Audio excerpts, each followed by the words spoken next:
This podcast is sponsored by Zoom to You, Australia's on-demand courier marketplace. Get your parcels delivered within hours rather than days. You're listening to Founders on Air with Steve Orenstein and Mike Rosenbaum. Today we have with us Holly Cardew, founder and CEO of Pixc. Welcome to the program, Holly. Thanks for having me on. So thanks for joining us today, and congrats on what you're building with Pixc. It's a great Aussie success story. So, still have so long to go. Don't we all? So Holly, tell us how you got started as an entrepreneur. We'd love to hear the story. Yeah, I think I've always kind of been entrepreneurial. I was actually opened my eBay account when I was 14 years old. And so I think it's just been kind of in my DNA to start a business or at least create value for customers. The way I got started with Pixc is I was actually living in regional New South Wales in Orange, and I was helping businesses out there who had a physical store, a really good physical retail store, but no online presence. And so what I did was I started going around to the businesses and saying, hey, can I help you get your stock online, but also help you build an online presence with Instagram and Facebook?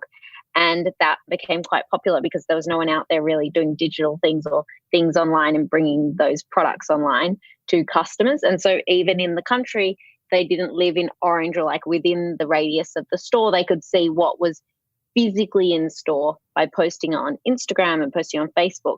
And so that would create awareness for the physical store, and then more customers would come into the store. So that's kind of how I got started in the e-commerce space a little bit. And then I realized that all the product content that everybody was giving me was terrible. So all their photos, all their descriptions to upload. And I was like, why can't I create some system that makes it so much better for the retailer? And then I launched Pixc. Amazing. And growing up, you sort of said you have always seen yourself as an entrepreneur. Did you know from a very young age? I mean, when did you sort of realize you wanted to be in business? I didn't think I realized that I wanted to be in business. What I did realize, though, from a very young age, and this was very clear, I remember when I was 13, I had a friend and she had this very expensive bikini. It was $110, and I couldn't understand why it was the same shape and same material as our Bonds underwear that cost about $5 compared to a bikini, which was $110. So I remember cutting out, patterns and things like that, saying I was going to just get the Bonds underwear copied into bikini. So I kind of realized from a very young age the perceived value. The other thing was that I had a family friend had a sponge cleaning, like a sponge company, and I was responsible in the holidays to package sponges. One was yellow and one was blue, and I couldn't understand what the value difference was because they were going into different packets, a bathroom packet and a kitchen packet. And I would ask the parents and say, hey, what's the difference? They're like, nothing. It's just the packaging, what we write on the packet. And I thought that was the biggest I guess I learned about branding and marketing and thought it was a bit of a ripoff. And so seeing those sorts of things constantly happening to the end customer, I realized that there was room to basically provide something of value to users or customers. So I got really excited about that. And then when I discovered eBay and that I could sell online, and then I discovered, building a website, a very basic website because I'm non-technical, I discovered that I could get a user and create some value for them and they would pay me in return. Fantastic. So tell us a bit about Pixc for those who aren't familiar with your business, and and how you got started, and who do you target? Who's your customer? Yeah, so Pixc is currently, we are automating the image editing and image optimization for e-commerce stores. So what that means is if you're shopping online and you see all those products on a white background and all aligned and neat for e-commerce stores, we do that using people on demand and algorithms and fix stores' images. So that's basically what we do in a nutshell. How it got started was I was building e-commerce stores for these retailers and their product images were terrible, but everybody had a smartphone. So I really want to be able to automate that process for the merchants themselves. Today, we target typically SMB, so not necessarily hobbyists, but a store that does $500,000 to $10 million in revenue. They have a high volume of turnover, of stock, so of clothing, of furniture, etc. And we basically connect to their store using an API, so with their Shopify store or their BigCommerce store, and edit their photos on demand and push them back within 24 hours. Cool, that's awesome. And have you managed to raise much capital since you started? We're mainly bootstrapped. I've been part of 2 accelerator programs, one in Australia and one here in San Francisco. And then I have an angel investor. Excellent. So I'd say less than 200K US. Excellent. And then the rest of the money's come from customers. Yeah, cool. And what was it like in the very early days, and sort of how did you get those initial customers to start with? So it was really manual to begin with. I literally put up a landing page, and I guess I learned from that because prior to Pixc, I actually built 2 other websites. I built a travel website when I was 18, and I spent a lot of money getting an agency to build it. And then I built a e-card website with a dev shop, an overseas dev shop, and I spent a lot of money with them. And I'd spent so much money and didn't really have a customer. So with Pixc, I literally put up a landing page, which I taught myself how to build on WordPress. And now there's all these landing page builders where you don't even need to know how to code. And we said, okay, you can get your images edited. It was literally a contact form, no login button, nothing. We had a contact form that had your name, your email, and a link to your Dropbox files.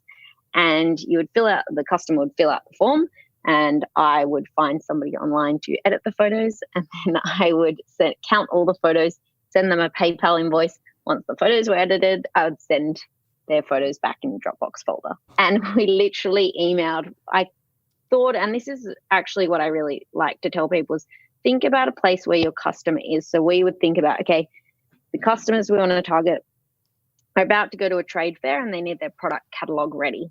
So we're going to edit the photos for them prior to their trade fair. So we'd email everyone 3 months in advance and see who needed their photos done. Yeah, right. And what sort of response rate did you get from that? It was pretty good, considering.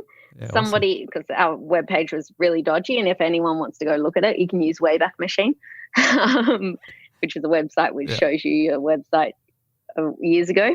We had a customer in another state, so I was in Sydney at the time, and they were in Queensland, and they submitted 800 photos in our 3rd week. So I was like, okay, this is a bigger problem. Not only am I solving a problem for people locally, I'm now solving the problem for somebody in another state, and that was really cool to see.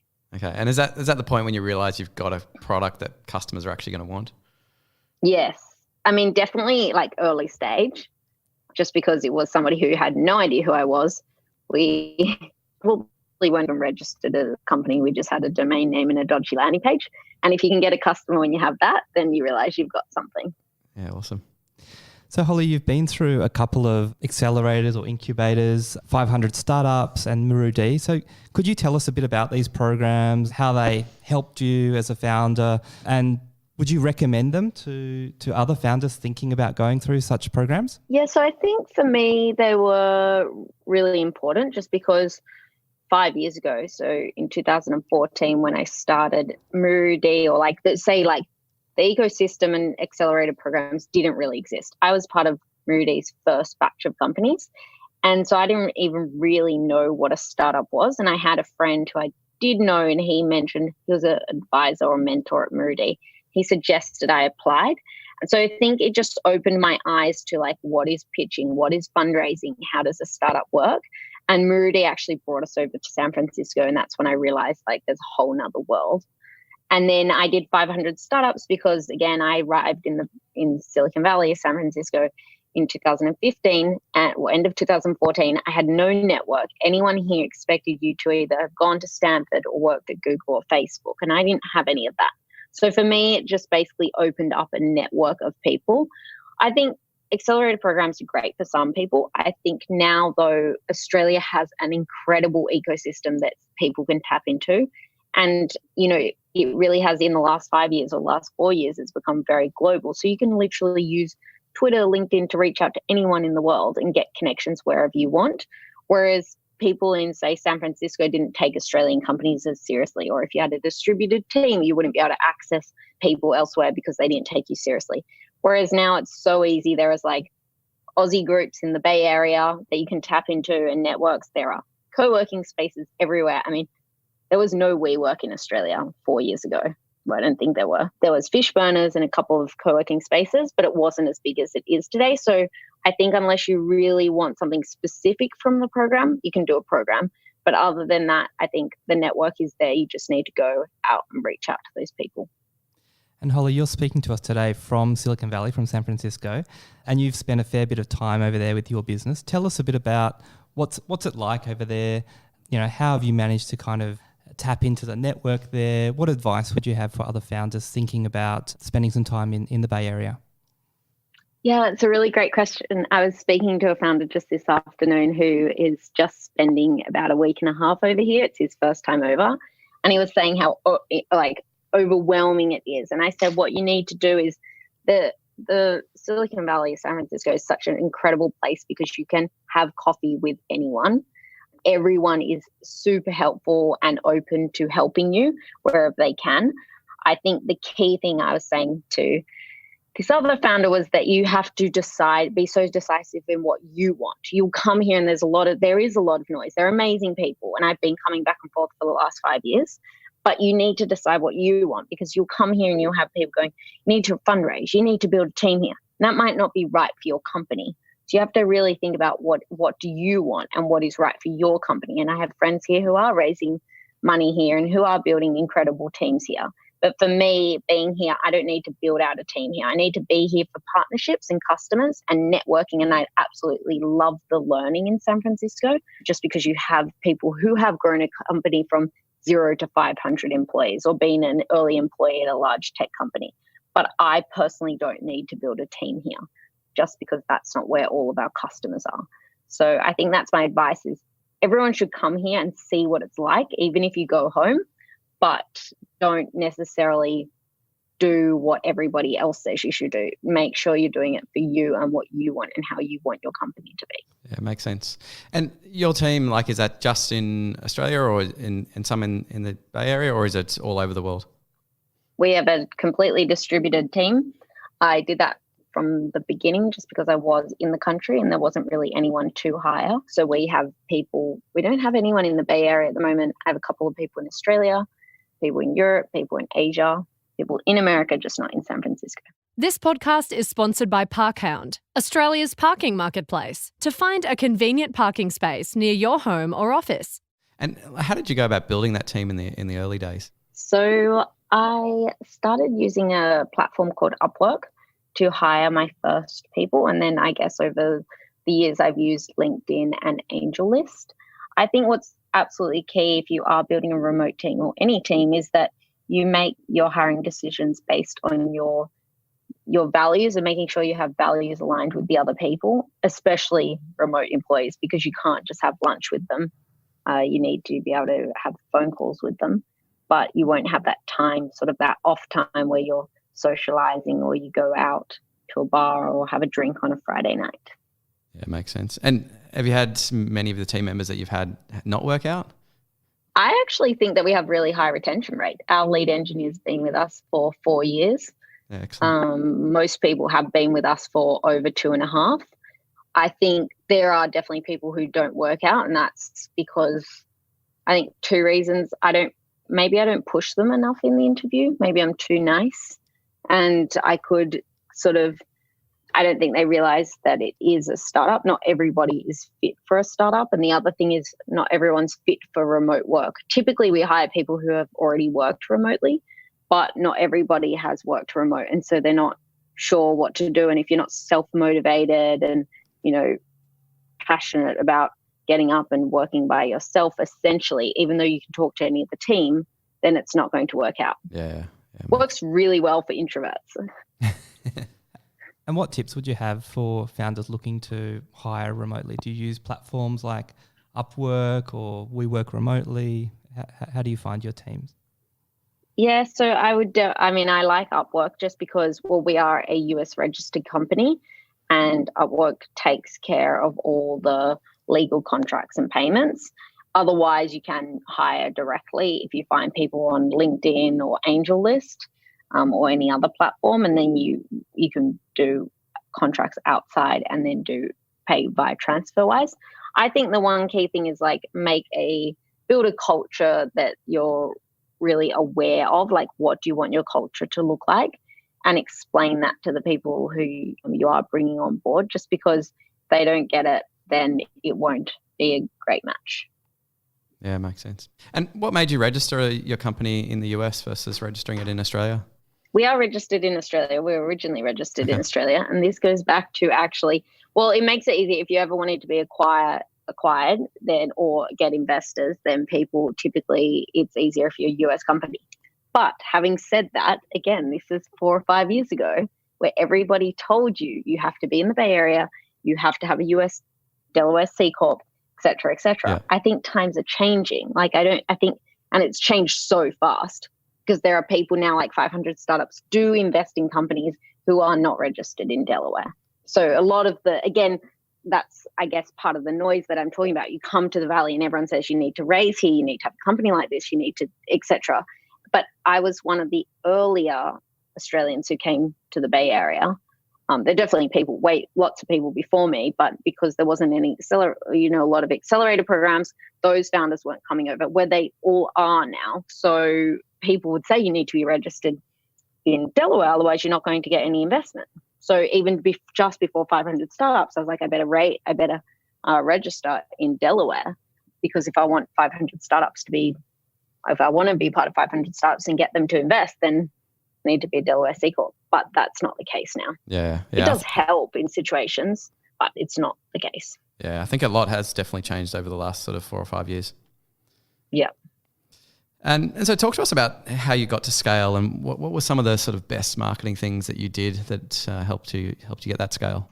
I think the key thing that's really helped us scale is channel partners. So integrating directly into platforms from a product standpoint. Again, thinking about where is your customer and what other products are they using, and how can you make that user experience the easiest as possible. And so we looked at them, in a way, it's a win-win on both sides. It makes the user experience better for the customer, but also gives you access to a lot of stores. So we integrated with Shopify, BigCommerce, Magento, WooCommerce, another platform called Kit, and we are also building partnerships out with other e-commerce platforms. And I think that's actually been really key for us, because you basically are leveraging larger companies that already, number one, have the budget, they have the team, and then they're happy to promote your product. So most of the time, you do need to give them a commission or a cut. So, for example, you might go to a platform and they want to increase their revenue because they're a publicly listed company. They think your service or your product's great, and they have a whole team of salespeople who will sell your product. So that's worked really well for us. Yeah, great. And so we've all had hairy moments in our business. Holly, can you share one of those along your journey and how you sort of got through it? Yeah, I think I haven't had like an exact hairy moment that I can remember, because I think as a founder, it's always, I don't sound so negative, it's not always bad, but it's always, you just always expect the worst. So it's never been terrible. Like, we haven't gone out of business. But I think the hardest thing I find in business is actually firing people. I never enjoy it. And the hardest is when you have a gut feeling about something or someone and you have to deal with it. So I think how I get through it is just become better at doing the stuff you hate first. So if I don't have a good feeling anymore, I don't wait around. Like the first time it happens, you probably wait 6 months and you don't do it. And the next time you're like, okay, I'm going to cut this down to 3 months, then 2. And then you just get to like, oh, it's bad, they're going tomorrow, sort of thing. I know that sounds really harsh, but every day in a startup is resources that could be going elsewhere. And if you don't get rid of those people or act on your gut feeling, then you're just wasting time. They say hire slowly, fire quickly, right? Not easy to do though in both exactly. situations. Yeah, I agree. I reckon it's one of the hardest things to do in business is to fire someone. Definitely. Yeah. You never feel good about it. No. So looking back, was there something that you've built or that you did that's become a critical sort of success factor in your business, Holly? I think perseverance is really, really important. You're going to have a lot of people telling you a lot of things, and you just have to, again, go with your gut and believe in yourself to keep going. So I think that's been a critical factor, because it's not like we've been around for a year and we're a rocket ship. But I think just keep listening to your customers and asking what they want from both like a product point of view, from a future product point of view, and a previous, like your current product, and then keep building on top of that. And one of the things that has been really great for us is we built this second app in Shopify, which is just been incredible for the business. We are one of the top apps now in Shopify. It processes a lot of images. It's completely automated. And I think that's been really important in the last couple of years, just because it's really pushed our brand awareness to all the e-commerce stores. I mean, we have about 20,000 Shopify stores using it. So that's been critical, I think, so far. That's amazing. And so do you have any do you have a North Star or particular KPIs that you measure being sort of a SaaS platform? Yeah, it would definitely be images processed at the moment. But also, I mean, we should have one, we should focus, but I look at a couple of metrics. So images processed, number of signups per day. So see that we're constantly growing. And also then NPS for our existing customers from a product standpoint, to make sure that they're happy with our product. How do you go about measuring the NPS? We just use a NPS service. Yeah, cool. And then, and interview our existing customers. I mean, obviously you have to be careful about who sits in that cohort, but we have done that a couple of times and it's interesting to see. Yeah, awesome. It's pretty good. Yeah. And what's the best bit of advice that you've been given throughout your journey? Oh, a couple of things. So I would say one interesting piece of advice was, and I'm trying to practice this all the time, is always be hiring. I couldn't understand why people were like, always be hiring. And I was like, I don't have the money. How am I going to hire? And what they actually mean is always have those people in your back pocket ready to hire. Because even if you go out and fundraise and have $2 million or $5 million or $10 million in the bank, you might be ready to go with that money in the bank, but you won't know who to bring on board. So I say you can always be meeting people. I think as the CEO, your job is to make sure you have enough money in the bank and you have the right people on the team to execute on your vision. So I say always meet with different people, just in case they might not be ready to leave their role now. They might be way too expensive and you think, okay, they're $300K a year, I'll never be able to afford this. But when you do have the money, you want to be able to bring them on board. And definitely good tech people will want to join you, more so if they know who you are and your journey. So I think that's really critical. Yeah, I think that's really good advice. And what advice would you share to founders that are sort of starting out today on their journey as an entrepreneur and building their startup? I would focus on team first. I think, and this doesn't mean like building an amazing team doesn't mean you have to pay a lot.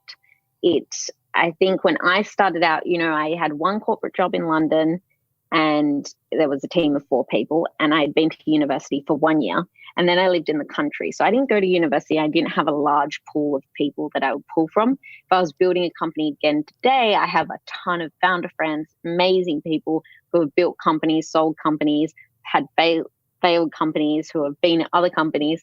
And so I would take all those people and build my company. So you want to basically, my advice is really surround yourself with great people. And then my other pieces of advice for all the Australians who are listening is think bigger. So when I first arrived in the Bay Area, everyone kept saying, think bigger, think bigger. But I didn't really know what that meant. And so I always say to founders, well, if I gave you $100 million today, what would you build and what would your company look like? Because what we do is we focus on, okay, when I have $1 million in the bank, this is what I'm going to build. We don't look at the $100 million in the bank and then work backwards. We just go from 1 to 5, seed to Series A, etc. And I think it's really important to actually look at, it helps the whole think bigger if you work backwards. That's great advice, Holly. So what's next for Pixc? What does the future look like 5 years down the path? What's your big vision? My dream is to build an AI employee that runs your store.